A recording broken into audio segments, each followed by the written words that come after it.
गुरुर्ब्रह्मा गुरुर्विष्णू गुरुर्देव महेश्वरा गुरुः साक्षात् परब्रह्म तस्मै श्री गुरुवे नमः. मला वाटते अंतरित्वा वसावे तुझ्या दासवो दासित्वा बोध व्हावे. अपत्या परिपाववी प्रेम ग्रासा महाराजया सद्गुरु रामदासा. श्रीराम शुका सारिखे पूर्ण वैराग्य जाचे वशिष्ठा परिज्ञान योगेश्वराचे. कवी वाल्मिका सारिका मान्य ऐसा नमस्कार माझा सद्गुरु रामदासा. जय जय रघुवीर समर्थ.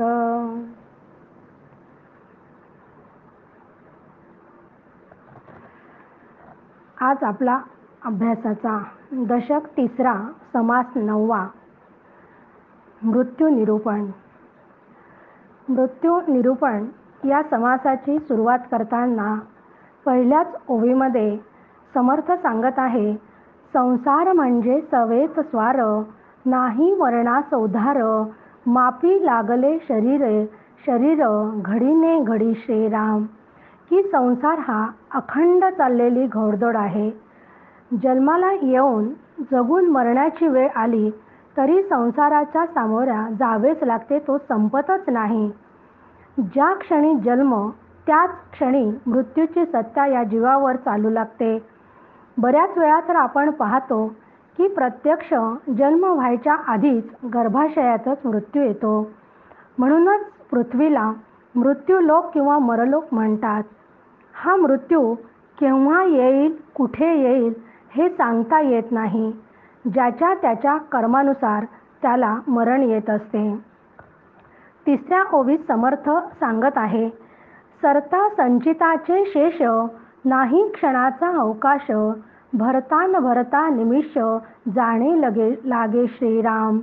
की प्रारब्ध संपताच एक क्षणाचाही विलंब न होता काळ झडप घालतो. काळाचे दूत कोणत्याही निमित्ताने येतात. अपघात होतो, काही आजार होतात, अचानक हृदयक्रिया बंद पडते.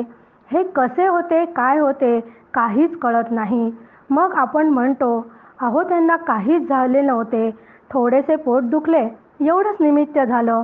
थोडे दुखल्यावर लगेचच योग्य औषध उपचारही केले पण त्याचा काहीच उपयोग झाला नाही.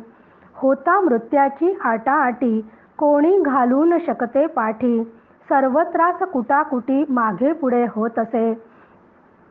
असा हा मृत्यू कोणाला सोडत नाही. याचे वर्णन समर्थांनी 7 ते 35 या ओव्यांमध्ये केले आहे की असा हा मृत्यू कधीच पक्षपात करीत नाही.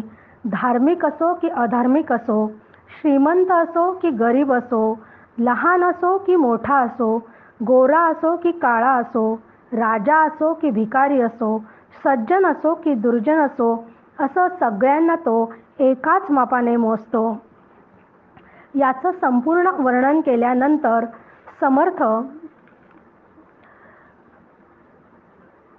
37व्या ओवीमध्ये आपल्याला सांगत आहे, चारी खाणी चारी वाणी 84 लक्ष जीव योनी. जन्म आले तितुके प्राणी मृत्यू पावती श्रीराम. चारी खाणी म्हणजे अंडज, जारज, स्वेदज व उद्भिज. अंडज म्हणजे ज्यांचा जन्म अंड्यातून होतो, म्हणजे पशु पक्षी आहे, साप आहे. जारज म्हणजे वार व नाळ यांना गर्भाशयात जोडलेला गर्भाशयोत्पन्न प्राणी, म्हणजे गर्भाशयातून ज्याचा जन्म होतो, म्हणजे मनुष्य आहे, प्राणी आहेत. स्वेदेश म्हणजे घामापासून निर्माण होणारे जीव, म्हणजे कृमी आहे.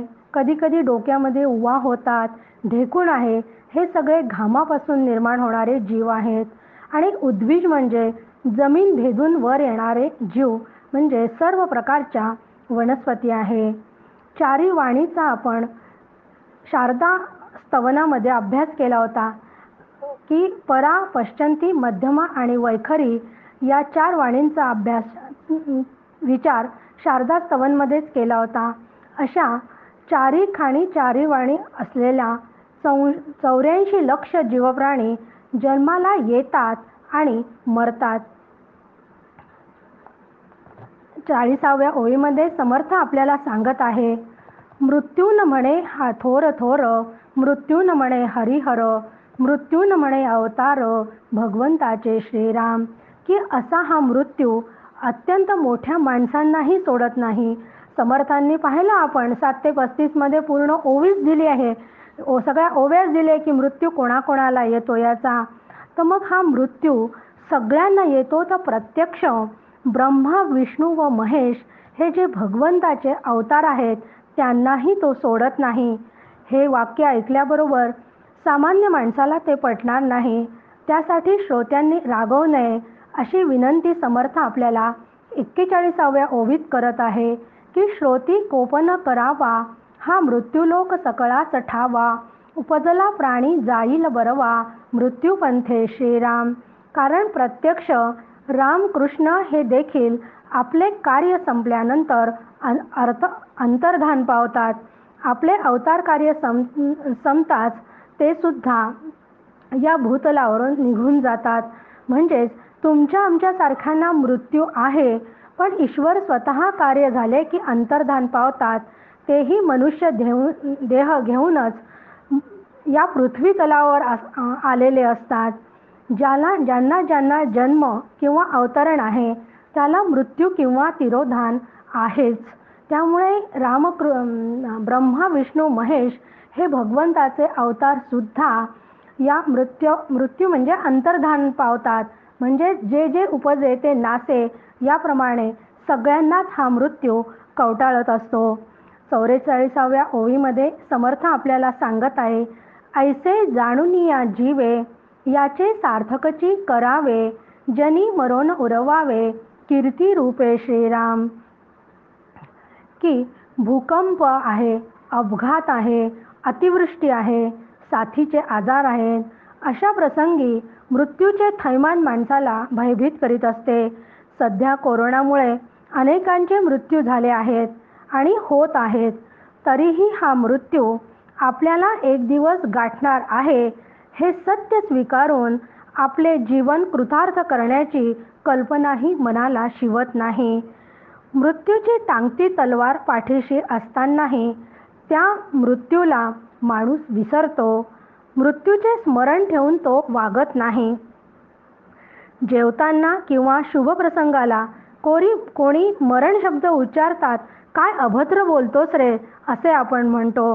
चित्रपटामध्ये तर कोणी तू नसली तर मी मरेल असं जर म्हटलं तर लगेच तोंडावर हात वगैरे ठेवतात. म्हणजेच जितके आपण मरणास घाबरतो तितके कशालाच घाबरत नाही. परंतु आश्चर्य म्हणजे ज्या मृत्यूला आपण इतके घाबरतो त्या मृत्यूचेच आपल्याला विस्मरण होते. यक्षाने धर्मराजाला काही प्रश्न विचारले.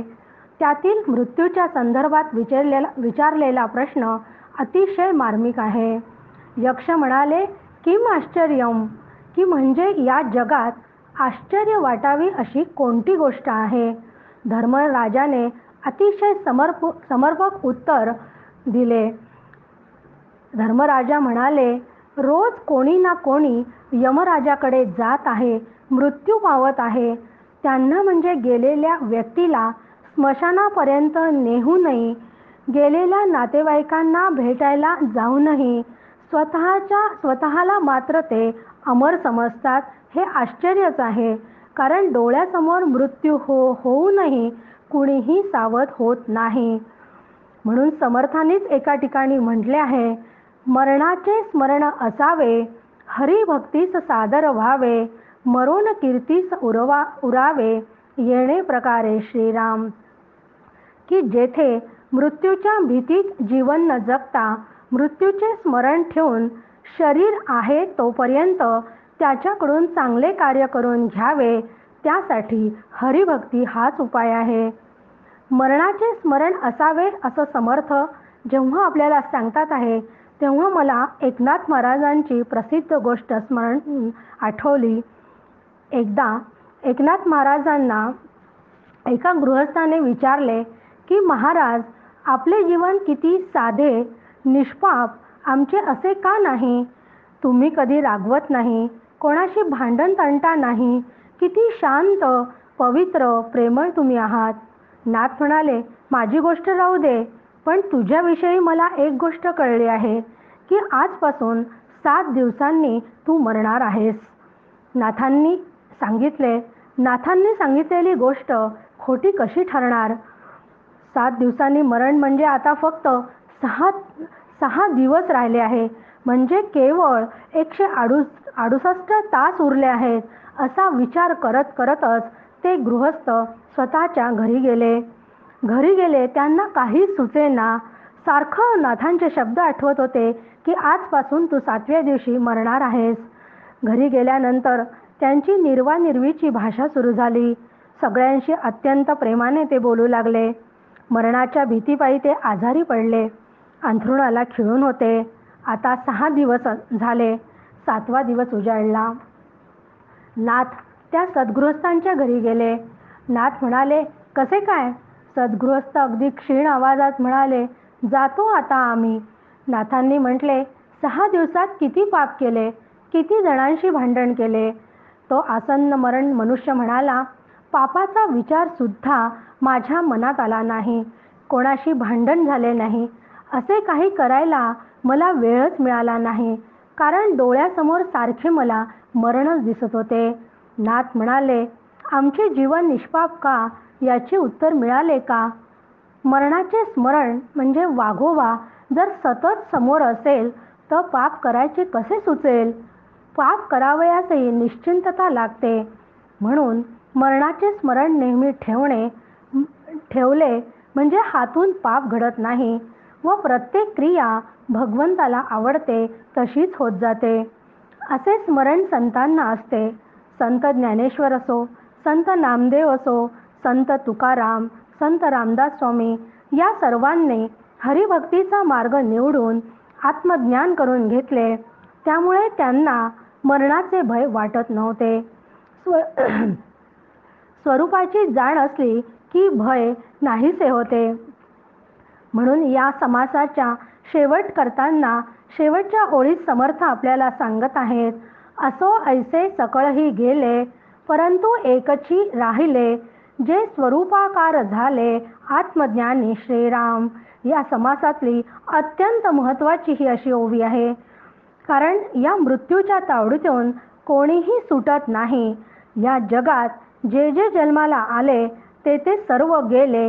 याचाच अर्थ आता जे जे दिसतात आहे ते सुद्धा जाणार आहेत.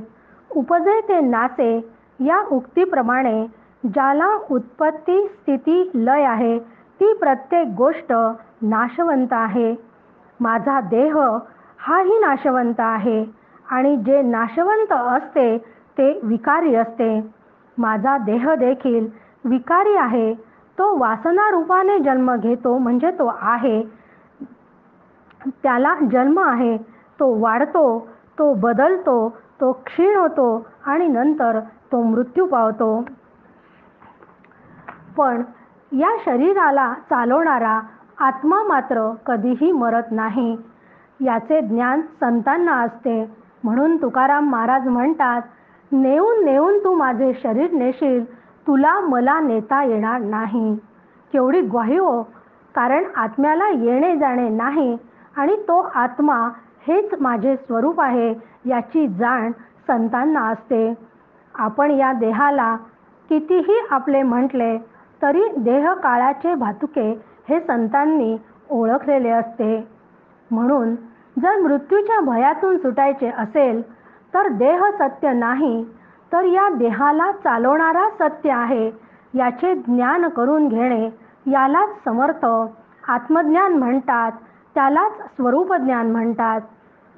असे जे आत्माकार झाले, स्वरूपाकार झाले ते मात्र अमर झाले. असे ज्ञान झाले की वासना क्षय होतो व मग देह आणि मनाकडून कुठलीच अपेक्षा राहत नाही, तेव्हा खऱ्या अर्थाने मृत्यूला जिंकता येते. असे मृत्यूला जिंकणारे संत तर असतातच, परंतु देशाच्या संरक्षणासाठी देशाच्या सीमेवर संरक्षण करणारे सैनिक असो की देशाला स्वातंत्र्य मिळावे म्हणून स्वतःच्या प्राणाचे बलिदान देणारे देशभक्त असो, त्यांना कधीच मरणाची भीती वाटत नाही. म्हणूनच काळ्या पाण्याची शिक्षा भोगणारे, स्वतःच्या संसारावर देशासाठी तुळशीपत्र ठेवणारे महान क्रांतिकारक विनायक दामोदर सावरकर आपल्या आत्मबल कवितेत लिहितात, अनादि मी अनंत मी अवध्य मी भला, मारील रिपू जगती असा कवन जन्मला, अग्नी जाळी मजसी ना खड्ग छेदितो, भिवनी मला भ्याड मृत्यू पळत सुटतो. असे मृत्यूवर विजय मिळवण्यासाठी अंगी वैराग्य असावे लागते. म्हणूनच पुढच्या समासामध्ये समर्थ आपल्याला वैराग्य निरूपण सांगत आहे.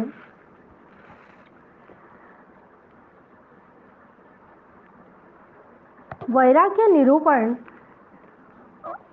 हा या समासाचा दशकाचा शेवटचा समास आहे.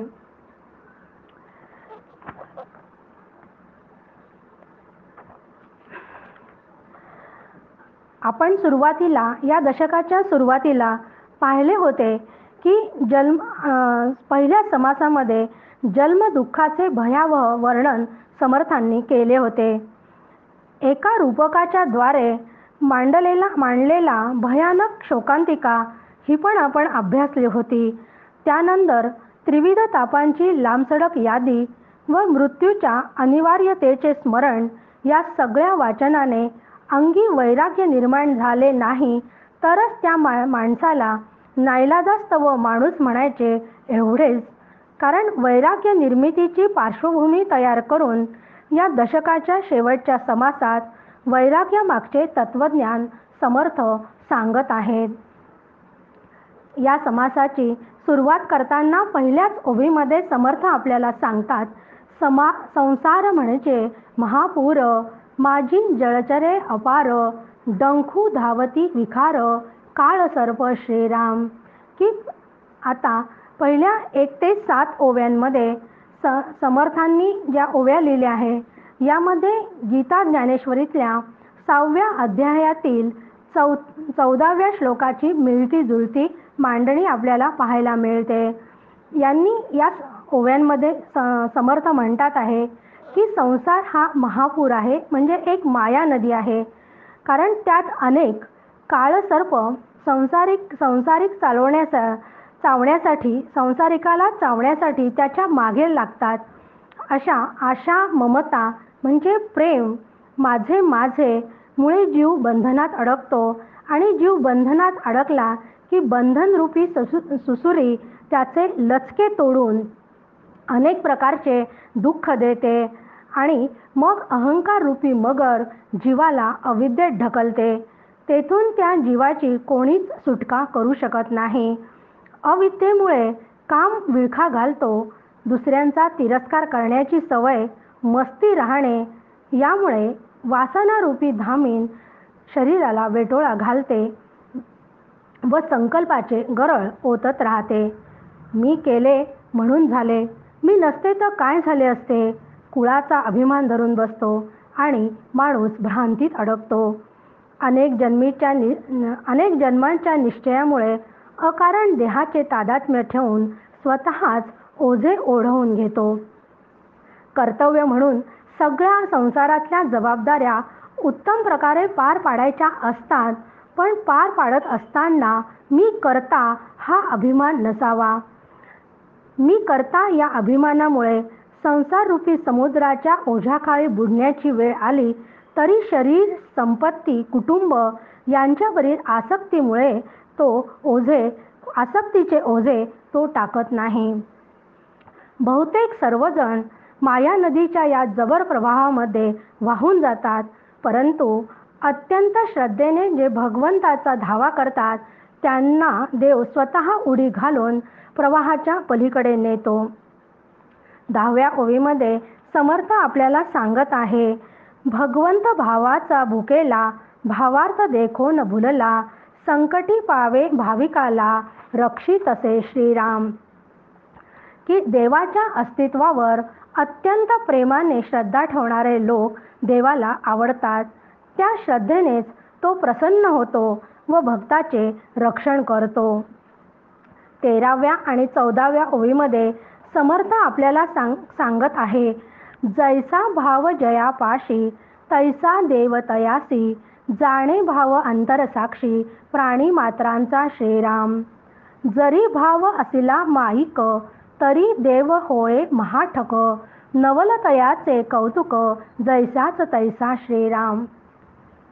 आपल्याला सगळ्यांना माहिती आहे की एकनाथ महाराजांचं जे पैठण, त्या पैठणमध्ये अशी एक आख्यायिका आहे की त्या पैठणला नाथषष्ठीच्या वेळेस एक तिथं रांजण आहे आणि त्या रांजणामध्ये गावातील सगळे लोक येऊन घागरभर पाणी टाकत असतात आणि कितीही पाणी टाकले तरी तो रांजण भरत नाही. परंतु कुणाच्या तरी रूपामध्ये भगवंत तिथं येतो आणि त्याची घागर टाकल्यानंतर तो रांजण भरतो, अशी आख्यायिका आहे. आणि मनुष्य प्राणी हा फार हुशार आहे, चाणाक्ष आहे. एक चाणाक्ष व्यक्तीला असं वाटलं आणि त्याला ही कथा समजली की जर इथे जो घागर टाकणारा हा भगवंताच्या रूपात येतो हे त्याला समजले. मग त्याने हा विचार केला की आपण एवढं भगवंताच्या दर्शनासाठी जप तप ध्यान धारणा साधना करतो, यापेक्षा हा तर खूप सोपा उपाय आहे की आपण नाथषष्ठीच्या दिवशी पैठणला जायचं आणि जो कोणी तिथं रांजणात घागर टाकायला मनुष्य येईल त्याला नमस्कार करायचा, भगवंताचं दर्शन आपल्याला होऊन जाईल. किती सोपा मार्ग आहे आपल्याला भगवंताच्या दर्शनाचा. कारण माणसं नेहमी शॉर्टकट मार्ग शोधत असतात की नाही. मग त्यानेही तसंच ठरवले आणि त्या दिवशी तो षष्ठीच्या दिवशी येणाऱ्या जाणाऱ्यांच्या लोकांच्या जे घागर घेऊन जाणारे आहेत त्यांच्या प्रत्येकाच्या तो पाया पडायला लागला. आणि एकीकडे मनात सारखा तो विचार करत होता की आपल्याला काहीही कष्ट न करता आता भगवंताचे दर्शन होणार आहे. भगवंताचे दर्शन एवढे सोपे आहे का हो? त्या दिवशी नेमका भगवंत कशा रूपात आला तर तो सगळ्यांना पाया पडत असताना अचानक एक स्त्री त्यांच्या समोर आली आणि ती स्त्री घागर घेऊन आलेली होती. तो पाया पडणार इतक्यात त्याची दृष्टी त्या स्त्रीकडे गेली. पाहतो तर त्याची बायकोच होती. बायकोला पाहिल्याबरोबर तो एकदम चिडला, तू काय करतेस इथे? आणि हा बायकोवर एकदम खेकसला, इथे काय करतेस, जा म्हणे तू घरी. मग तो तिच्या पाया पडला नाही, पण ती म्हणाली की मला एवढी घागर टाकू द्या, मग मी घरीच जाणार आहे. ठीक आहे म्हणाला, पण तो तिच्या काही पाया पडला नाही. नेमकी तिच्या पाया पडला नाही. रात्री कृतार्थ मनाने तो घरी आला की आता आपल्याला नक्कीच भगवंताचं दर्शन झालेलं असणार आहे. तो आला तेव्हा त्याला आपली पत्नी घरातनं बाहेरच पडली नाही हे त्याला समजले. म्हणजे तात्पर्य की त्याला भगवंताला ओळखता आलं नाही. भगवंत त्या स्त्रीच्या रूपामध्ये आला होता, पण ही बायको आहे म्हणून त्याने त्याला नमस्कार केला नाही. भगवंताचं दर्शन एवढं सोपं नाही आहे. म्हणजेच तात्पर्य काय की आपला भाव माईक असेल तर भगवंत कसा पावेल. आपण जर ठक असो तर तो महाठक आहे, हेच इथे समर्थ आपल्याला सांगत आहेत. आपला जसा भाव असेल तसाच देव आपल्याला लाभेल. तो सर्वांच्या अंतःकरणात असल्याने सर्वांचा भाव त्याला समजतो. तो सर्वसाक्षी आहे आणि भावाचा भुकेला आहे. म्हणून तुकडोजी महाराज म्हणतात, मनी नाही भाव म्हणे देवा मला पाव.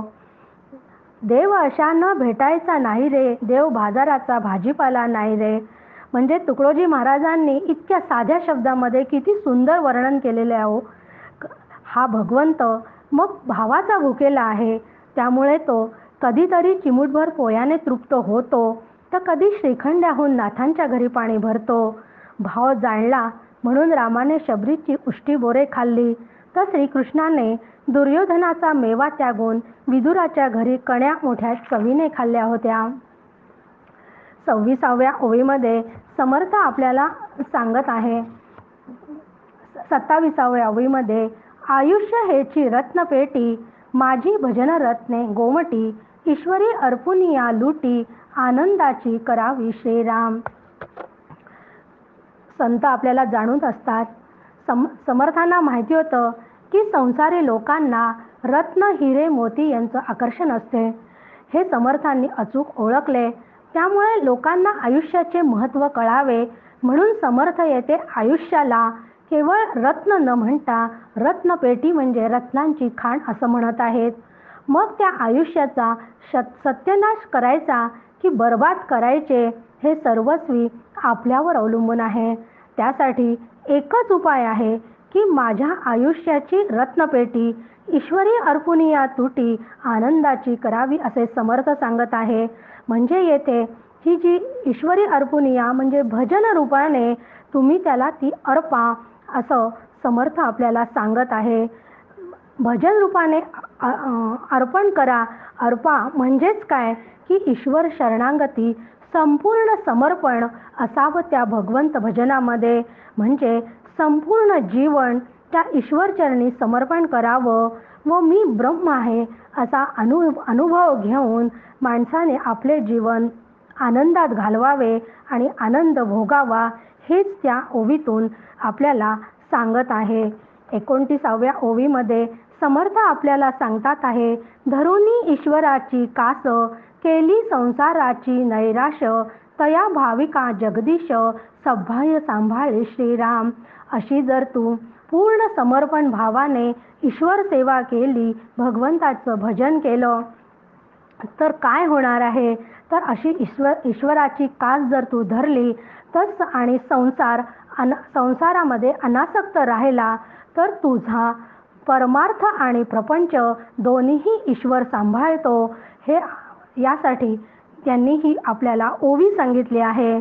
त्यानंतर 39व्या ओवीमध्ये समर्थ आपल्याला सांगत आहे, कोण समयो येईल कैसा, याचा न कळे की भरोसा, जैसा पक्षी दाही दिशा, उडो न जाती श्रीराम. मगाशीच आपण मृत्यू निरूपणमध्ये अभ्यासलं की हा मृत्यू कुठून, कसा आणि केव्हा येईल हे काहीच सांगता येत नाही. कारण जसा पक्षी एखाद्या पक्षी असेल तर तो पक्ष्यांच्या थवातील पक्षी अचानक 10 दिशांना उडून जातो, त्याप्रमाणे हा सुद्धा मृत्यू कधी येईल याची वेळ सांगता येत नाही, त्याचा भरोसा नाही आहे. म्हणून जेव्हा आयुष्य मला मिळालेलं आहे तर त्या आयुष्य सार्थकी करून ईश्वर चिंतनात आयुष्य घालवलं पाहिजे. कारण आपल्याजवळ कितीही वैभव असले तरी प्रतिकूल वेळ सांगून येत नाही. केव्हा मला माझ्या पुत्र, पती, पत्नी या सगळ्यांचा केव्हा वियोग होईल हे सांगता येत नाही. आणि असं जर ज्ञान मला नसेल तर त्या असलेला वियोग मी सहन करू शकत नाही.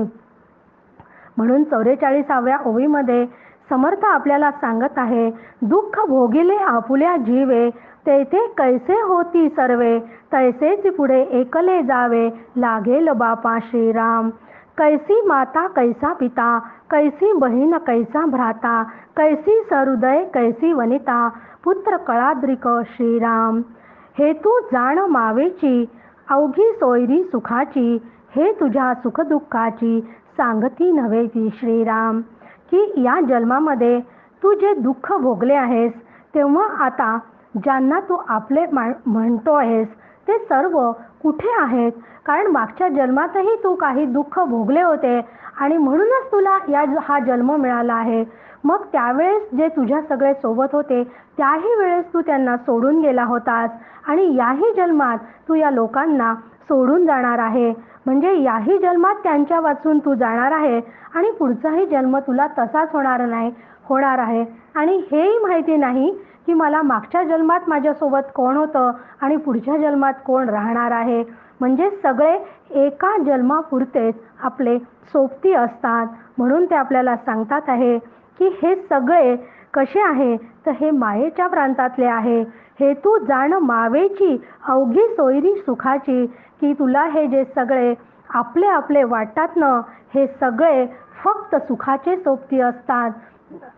तुमच्याजवळ जर पैसा नसेल तर तुम्हाला कोणीही विचारत नाही. याचं आपण दैनंदिन व्यवहारामध्ये अनेक वेळा हे बघतो. वाल्या कोळ्याचं आपल्यासमोर सुंदर उदाहरण आहे. वाल्या कोळी आपल्या कुटुंबाचं पालनपोषण करण्यासाठी आणि त्याला सगळे आपलेच वाटत होते म्हणून तो दुष्टपणाने पाप करत होता, लोकांना मारत होता आणि मारून त्यांचा प्रसंगी जीव पण घेत होता. पण एक दिवस जंगलातून जात असताना अचानक नारद त्याच्या समोर आले आणि तो नारदांना म्हणाला की मी तुमचा जीव घेणार आहे. तेव्हा नारद म्हणाले, घे ना. कारण जीव घेणारे म्हटल्यावर माणूस खूप घाबरतो. पण ते नारद होते, ते अतिशय शांत होते आणि ते म्हणाले, अरे पण तू हे कशासाठी करतो? तर म्हणाले, माझं कुटुंब चालवण्यासाठी मला याची गरज आहे. तर ते म्हणाले, पण तू ज्याला माझं माझं म्हणतो ते खरंच तुझे आहेत का? तो म्हणाले, का नाही, त्या सगळ्यांचं माझ्यावर अतिशय प्रेम आहे.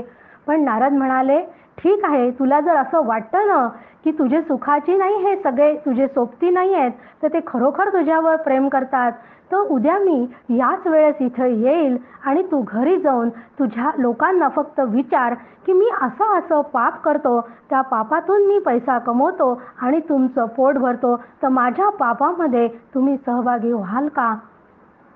तो म्हणाला, मी कशावरून तुमच्यावर विश्वास ठेवू? नाही म्हणाला, तू विश्वास ठेव, कारण तुला माहिती आहे मला मृत्यूचं भय नाही आहे, त्यामुळे तू माझ्यावर विश्वास ठेव, उद्या याच वेळेस येईल. वाल्या कोळी घरी गेले. घरी गेल्यानंतर त्यांनी सगळ्या मुलांना, बायकोला, सगळ्यांना विचारलं की मी तुमच्यासाठी इतके काबाड कष्ट करतो, मी तुमच्यासाठी पाप करतो, रोज खून करतो, मग या पापाचे वाटेकरी तुम्ही होताल का? तेव्हा प्रत्येकाने त्याला नाही म्हणाले. वाल्या कोळ्याचे खाडकन डोळे उघडले आणि पुढचं सगळी कथा आपल्याला माहिती आहे. म्हणजे एका संतांच्या सहवासाने वाल्याचे वाल्मिकी झाले, हा प्रसंग आपल्या डोळ्यासमोर आहे. म्हणून समर्थ 51व्या ओवीमध्ये आपल्याला सांगत आहे, तुवा भोगिल्या पुनरावृत्ती, ऐसी माय बापे किती, स्त्री कन्या पुत्र होती, लक्षान लक्ष श्रीराम, कर्मयोगे सकळ मिळाली, एके स्थळी जन्मास आली, ते तुवा आपुली मानली, कैसी रे पडत मूर्खा. ते सांगतात आहे की आतापर्यंत लक्षावधी तुझे जन्म होऊन गेले आहेत आणि त्या प्रत्येक जन्मामध्ये तुझी आई वेगळी होती, तुझे वडील वेगळे होते, तुझी पत्नी वेगळी होती, भाऊ बहीण वेगळे होते, सगळे ते तुझे होते, पण ते फक्त त्या जन्मापुरतेच होते. कारण प्रत्येक जन्मामध्ये त्याचं जसं कर्म असेल तसा मनुष्य जन्माला येत असतो आणि त्या पूर्वकर्मानुसार तुझ्या ती वाटेला येतात. मग याही जन्मामध्ये आपण म्हणतो ना की ऋणानुबंधामुळे आपली भेट होत असते, तसंच आहे की तुझ्या घरामध्ये जे जन्मलेले आहे किंवा ज्या कुटुंबाशी, ज्या नातलगांशी, ज्या मित्रमैत्रिणींशी तुझा संबंध येतो आहे, हा केवळ पूर्वजन्माच्या सुकृतामुळे येतो आहे किंवा त्या जन्मातले काही ऋण फेडण्यासाठी झालेला आहे, म्हणूनच त्याला ऋणानुबंध म्हणतात. आपण म्हणतो प्रवासात एखाद्याची भेट होते, मग किती वेळ होते हो, तेवढ्या वेळापुरती आपली त्यांची भेट होते आणि त्यानंतर तो माणूस निघून जातो. आणि तसंच जीवनाचं सुद्धा आहे आपलं, की काही काळापुरतं असते आणि ते नाही, कारण आपला देह हे जग सत्य नाही आहे. म्हणून ते 53व्या ओवीत आपल्याला खूप सावध करत आहेत समर्थ. तुझं नवे शरीर, तेथे इतरांचा कोण विचार, आता एक भगवंत साचार, धरी भावार्थ बळे श्रीराम. ही तुझ्या शरीरावरच जर सत्ता नाही आहे, तुझं शरीरच तुझ्या हातात नाही आहे, तुला कितीही वाटलं ना की माझं शरीर हे हा जन्म राहावं, मला मृत्यू नको, तरी ते कदापिही शक्य नाही आहे. म्हणजे साधं शरीरसुद्धा तुझ्या जर हातात नाही आहे, तर मग तू याचा विचार कर आणि फक्त अत्यंत भावाने तू त्या ईश्वराला, भगवंताला शरण जा. म्हणून 55व्या ओवीमध्ये समर्थ आपल्याला सांगत आहेत की जो अन्न देतो उदरासी, शरीरी विकावे लागे त्यासी, मा जेणे घातले जन्मासी, त्यासी कैसे विसरावे श्रीराम. अरे तुझ्या पोट्या पाण्याची व्यवस्था ज्या ईश्वराने केलेली आहे, ज्याने तुला या भूतलावर जन्म देऊन तुला ही सृष्टी दाखवली आहे, ज्याने तुझा सगळा नित्य नियम त्याच्या सत्तेने चालते आहे, त्या सत्ता असणाऱ्या ईश्वराला तू कसं काय विसरतो? म्हणजेच काय की ज्या ईश्वराने तुला जन्म दिला त्याला तू विसरतो. ते पुढे सांगतात आहे आपल्याला की 57 ओवीमध्ये की अहर्निशी ज्या भगवंता सकळ जीवाची लागली चिंता, मेघ वरुषे जयाची सत्ता, सिंधू मर्यादा धरी श्रीराम, भूमी धरली धराधरे, प्रगट होईचे दिनकरे, ऐसी सृष्टी सत्ता मात्रे, चालवी जो का श्रीराम. ही समर्थ म्हणतात आहे की भगवंत सर्व जीवसृष्टीचे नियमन करतो, त्याच्याच आज्ञेने पाऊस पडतो, समुद्र मर्यादेत राहतो, सूर्य वेळेवर उगवतो, इत्यादी प्रकारे सर्व सृष्टीवर नियंत्रण तो करतो. आणि हे लक्षात ठेवायचं की सृष्टीतले हे नियम कधीच मोडलेले आपण पाहत नाही, पण मनुष्य हा कधीच विचार करत नाही. कारण असा सर्वांच्या हृदयात राहणारा सुखरूप श्रीराम सोडून जे विषय सुखाच्या मागे लागतात ते पामर लोक कर्माची फळे भोगण्यासाठी जन्ममरणात अडकतात. एका रामा वाचून ज्याच्या इच्छा करावी ते सर्व नाशवंत, क्षणिक आणि अशाश्वत असते. म्हणून अशाश्वत असणाऱ्या सुखाच्या मागे लागल्यास संयोग वियोग, अनुकूल प्रतिकूलतेमध्ये अडकून जीवाला क्षीणच येतो. पुढच्या 62 आणि 63 ओवींमध्ये समर्थ आपल्याला सांगत आहे, सांडूनी राम आनंद घन, ज्याचे मनी विषय चिंतन, त्यासी कैसे समाधान, लोलंगतासी श्रीराम. जयास वाटे सुखची असावे, तेने रघुनाथ भजनी लागावे, स्वजन सकळही त्यागावे, दुःख मूळ जे श्रीराम. समर्थ आपल्याला तिथे सांगत आहेत की जयासी वाटे सुखची असावे, तेने रघुनाथ भजनी लावे. कारण जे जे म्हणून जन्माला आले आहे त्यांना मरेपर्यंत सगळी सुखासाठीच त्याची धावपळ सुरू असते. परंतु अशा निर्मळ सुखाचा लाभ कधीही कोणाला झालेला आपण पाहत नाही. कारण संसारामध्ये सुख मिळते ना मिळते तोच दुःख येऊन उभे ठाकते. म्हणून या संसारात रममान होऊन कुणालाही कधी सुख मिळालं नाही आहे. म्हणून ते आपल्याला तिथं सावध आहे की जयासी वाटे सुख असावे, तेने रघुनाथ भजनी लागावे. की ज्याला वाटते की माझं आयुष्य सुखाचं व्हावं त्यांनी रघुनाथ भजनाला लागावं. मग रघुनाथ भजनाला का लागायचं याचंच उत्तर त्यांनी दिलं आहे की सांडूनी राम आनंद घन, ज्याचे मने विषयी चिंतन. की आनंद रूप राम सोडून जो अस्थिर विषयांच्या चिंतनात राहतो त्या विषय सक्ताला समाधान मिळणे शक्यच नाही. म्हणून ज्याला सुख पाहिजे त्याने रघुनाथ भजनी लागावे. इथपर्यंत ठीक आहे हो, हे मला सगळ्यांना आवडलं की रघुनाथ भजनी लागावे. ठीक आहे, आम्ही भगवंताचं स्मरण करू, त्याची पूजा आजा करतो, परंतु स्वजन सकळही त्यागावे हे कसं काय शक्य आहे हा प्रश्न पडतो. म्हणजे आनंद हेच ज्याचं स्वरूप आहे असा हा आनंद राम सोडून मला विषयात चिंतनातच रमायला आवडते, मग मला समाधान कसं मिळेल? पण तरी आम्ही मान्य केलं आहे की तुम्ही सांगताय ना रघुनाथ भजनी लागावे, तर आम्ही रघुनाथ भजनी लागतो आहे. पण हे किती अवघड आहे की स्वजन सकळही त्यागावे कसे शक्य आहे.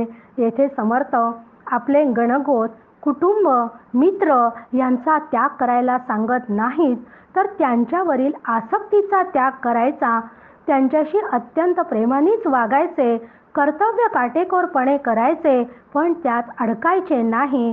कारण अडकायचे नाही म्हणून समर्थ इथं सांगतात ते स्वकळ सजनही त्यागावे, की तिथे फक्त आसक्ती सोडायला सांगतात आहे. कारण मासा पकडण्यासाठी कोळी गळाच्या दोरीला काही लावलेले आमिष खाताना त्याला सुख वाटते, पण तेथेच असलेले गळाचे टोक जाऊन त्या दोरीला झटका बसतात, मासा एका क्षणात मरून जातो. त्याप्रमाणे विषय सुख आपल्याला गोड वाटते, परिणामी ते खोटे व दुःखदायक आहे. म्हणून श्रीरामाची कास धरावी. 68व्या ओवीत समर्थ आपल्याला सांगत आहेत. ऐकोनी बोले भाविक, कैसे निघडे जी सार्थक, सांगा स्वामी ये मलोक, चुके जेणे श्रीराम. की समर्थांचं हे सगळं बोलणं त्यांना मनापासून आवडलं आणि त्याला असं वाटलं की आता माझ्या जीवनाचं सार्थक झालं पाहिजे आणि हा यमलोक चुकवणारे हे तत्व मी समजून घ्यावे असं त्या साधकाला वाटलं. म्हणून त्यांनी 59व्या ओळीमध्ये म्हटलंय, 69व्या ओळीत की देवासी वास्तव्य कोठे, ते मज कैसे निभेटे, दुःख मूळ संसार तुटे, कोणे परी स्वामी श्रीराम. वक्ता म्हणे एक भावे, भगवत भजन करावे, तेने होईल स्वभावे, समाधान श्रीराम. कैसे करावे भगवत भजन, कोठे ठेवावे हे मन, भगवत भजनाचे लक्षण, मज निरोपावे श्रीराम. की तो साधक म्हणतो आहे की मग मला आता तुम्ही सुखरूप श्रीराम, ज्याची उपासना करायची आहे मला, ज्याचं दर्शन मला करायचं आहे, तो कोठे असतो, त्याचे दर्शन मला कसे होईल, सर्व दुःखांना कारण असलेल्या या संसारातून मी कसे सुटावे. हे ऐकून श्री गुरूंना म्हणजे समर्थांना अतिशय आनंद झाला आणि त्यांनी त्यांना सांगितलं की त्यासाठी अनन्य गती होऊन तू देवाचे भजन कर, समर्पण कर आणि त्याचे सतत अनुसंधान ठेवून तू त्याचे भजन कर. मग श्रोत्यांनी साधकांनी विचारले की आता तुम्ही मला सांगा की ही भजन करण्याची संपूर्ण रीत कशी आहे, अंतःकरण वृत्ती मी कोठे स्थिर करावी आणि भगवत भजनाचं संपूर्ण शास्त्र तुम्ही मला समजावून सांगा. म्हणून समर्थ आपल्याला आता पुढच्या समासामध्ये नवविधा भक्ती सांगणार आहे. ती आता आपण सोमवारच्या सत्रामध्ये ऐकूयात. जय जय रघुवीर समर्थ.